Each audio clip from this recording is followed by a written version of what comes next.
C'est le mois de l'histoire des Noirs et comme tous les jeudis de ce mois particulier, nous faisons un spécial dédié à ces minorités visibles. C'est d'ailleurs ce qui justifie le vestimentaire un peu moins classique de votre humble serviteur.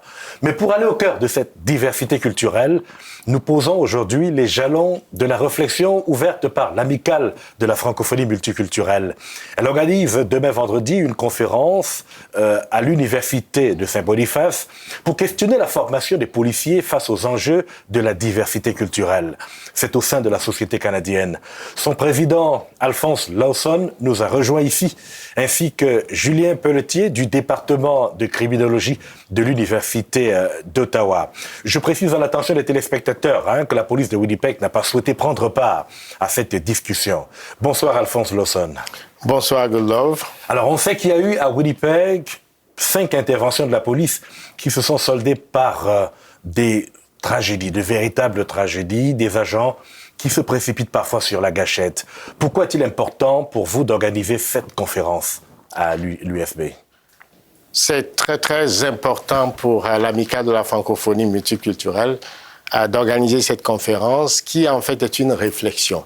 Une réflexion sur ce que nous avons appelé la philosophie de la police et aussi sur la formation de la police. Vous êtes sans savoir que dans la dernière période, il y a eu à Winnipeg au moins 5 personnes qui ont perdu la vie au cours des interventions de la police. C'est le lieu pour nous de présenter nos condoléances les plus attristées aux familles endeuillées. Au-delà de ce drame que nous regrettons, nous voulons réfléchir sur la capacité de la police à faire face justement aux enjeux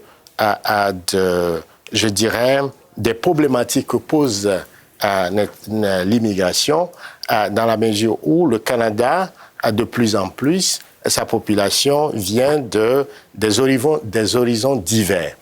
J'étais, par exemple, la dernière fois à la cérémonie de la citoyenneté. Il y avait 124 nationalités de par le monde qui étaient représentées. Alors, quand ces personnes s'installent au Manitoba, vous voyez que quand il y a des problèmes, des difficultés, le premier contact avec l'autorité, c'est avec la police.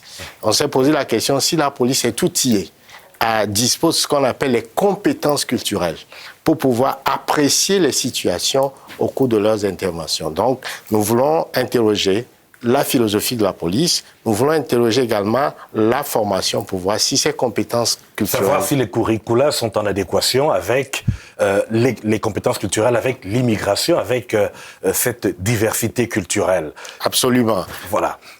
Cela ne pose pas de problème de crédibilité de la police. Je reviens à vous, mais je voudrais m'adresser à Julien Pelletier qui nous écoute depuis un moment pour savoir quel est le regard qu'il jette sur la formation de la police eu égard à la société cosmopolite canadienne. Au sujet de la formation policière, je pense qu'il faut premièrement se pencher sur l'aspect, si vous voulez, culturel. Je pense qu'il faut, à l'intérieur même des forces policières, intégrer beaucoup plus les minorités, et ça à tous les niveaux. Donc, pour bien comprendre, si vous voulez, la diversité, c'est très important que la diversité soit aussi incluse dans les forces policières. Aussi, de même, c'est important que les membres des forces policières vivent dans, en fait, les communautés. Donc, qu'ils, justement, puissent vivre les différences culturelles, qu'ils puissent aussi, si vous voulez, faire part de la communauté. Parce qu'on dit souvent que la police est le public et le public aussi est la police. Donc ici, il faut que ça devienne, si vous voulez, une symbiose. Il y a des résultats aussi, ou si vous voulez, ce que moi je vais chercher demain lors de la conférence à analyser un peu plus en détail, ça sera certainement aussi qu'est-ce qu'on peut faire aussi dans l'immédiat. Et je pense qu'ici, dans l'immédiat, on peut utiliser une technologie qui peut donner des résultats, qui est en fait la caméra corporelle, qui est en fait très peu utilisée au Canada, mais qui, justement, par des projets pilotes, semble faire son entrée. La caméra corporelle peut aussi être utilisée, en fait, aux fins de formation, auprès des recrues, ce qui est en fait le cas, par exemple, en Norvège. Et ici, en fait, on a des pistes de solutions. Et c'est par la multiplicité, si vous voulez, des différentes solutions qu'on pourra arriver. préciser que le projet des caméras corporelles est déjà sur la table du Conseil de police, qui d'ailleurs entend aller au bout de la réflexion, enfin du projet cette année au Conseil de police de Winnipeg pour ce qui est des caméras corporelles. Mais Julien Pelletier, vous l'avez entendu, propose qu'il y ait plus de recrues qui soient des personnes issues de ces communautés. Alphonse Lawson, est-ce que vous essayez de nous dire que l'immigration et la crédibilité de la police ne font pas bon ménage? Ce n'est pas une question nécessairement que ça ne fait pas bon ménage. C'est en fait le fait que le Canada, sa population est issue globalement de l'immigration et que la police est appelée à être le premier contact avec ces personnes une fois installées ici quand il y a un pépin dans la famille, un voisin qui fait du bruit, la première personne qu'on appelle c'est la police.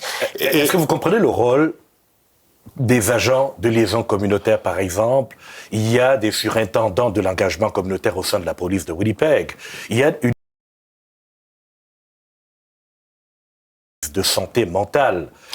Est-ce que ce sont des solutions efficaces? Voilà, nous voulons savoir si la police, en fait, notre approche n'est pas une démarche de critique vis-à-vis de la police. La police fait un travail formidable. On remercie les membres de la police pour le travail absolument formidable qu'ils font pour nous protéger tous. La question ici, c'est de s'interroger pour voir s'ils ont les ressources nécessaires pour faire leur travail efficacement, si la philosophie de la police est adaptée justement au nouveau contexte de cette multiculturalité et si la police dispose dans sa formation des compétences culturelles pour faire face justement à leur travail. Vous savez, en termes de philosophie politique, c'est le philosophe Max Weber qui a théorisé le fait que l'État dispose de ce qu'on appelle la violence légitime. Et c'est cette violence légitime qu'exerce la police. Mais la question est de savoir, quand ils interviennent, n'est-ce pas, la formation dans les académies, c'est quand il y a danger, eh bien, la police doit pouvoir protéger la personne qui constitue le danger, son entourage et lui-même. Parfois, elle estime qu'elle a été en danger elle-même, la police. Exactement. Donc, la police doit se protéger. Ce qui amène à quoi? À être efficace. L'efficacité, c'est de tirer vite et bien et d'éliminer derrière des langages, je dirais, qui font froid dans le dos, la cible. La cible, c'est quoi? C'est un être humain qu'on tire sur le cœur ou sur la tête. Alors, la question que nous posons, est-ce qu'on ne peut pas remettre en cause cette philosophie politique pour faire en sorte que... Qu'il y ait une autre approche. Une autre approche, si la vie étant sacrée... Il va avec des compétences culturelles. Des compétences culturelles, les moyens qu'on met à la disposition de la police, au lieu de tirer vite et bien, eh bien, pour voir quels sont d'autres moyens pour sauver la vie et surtout tenir compte, parce que la plupart de ces interventions, quand il y a mort d'homme, c'est parce qu'il y a des questions de santé mentale. Donc, est-ce que la question de santé mentale est prise en compte suffisamment? Est-ce que les compétences culturelles sont prises en compte suffisamment? Est-ce que les moyens aussi d'intervention, est-ce qu'il n'y a pas d'autres moyens pour pouvoir sauver la vie? C'est toutes ces questions qu'on pose, donc en termes de philosophie politique, mais aussi en termes de formation d'approche. Julien Pelletier, en 30 secondes, très rapidement, est-ce qu'au-delà de des ressources pour intégrer toutes les communautés dont vous parliez tantôt, ou du moins pour avoir plus de personnel, plus d'agents dans les unités de liaison? Mais une des facettes qu'on avait parlé avec, par exemple, l'usage et l'utilisation de caméras corporelles, c'est, ça tend à diminuer la violence dans les interventions, mais deux, on peut aussi en faire usage aussi pour fin de formation. Et ça, c'est, je pense, un outil qui peut en fait être utilisé. Il ne suffit pas en fait d'avoir la caméra corporelle, mais bien aussi de comment est-ce qu'on peut l'utiliser et comment est-ce que l'outil peut justement devenir plus efficace dans la formation complète des policiers. Donc, ici, je pense... Oui, et parfois, il faut voir aussi quelles sont les directives qu'on peut avoir sur ces caméras corporelles. Julien Pelletier, Alphonse Lawson, merci infiniment d'être venus. On se donne rendez-vous demain à la conférence à l'Université de Saint-Boniface. Merci pour... Et au mois de l'histoire des Noirs. Merci beaucoup, merci pour cette invitation. Merci.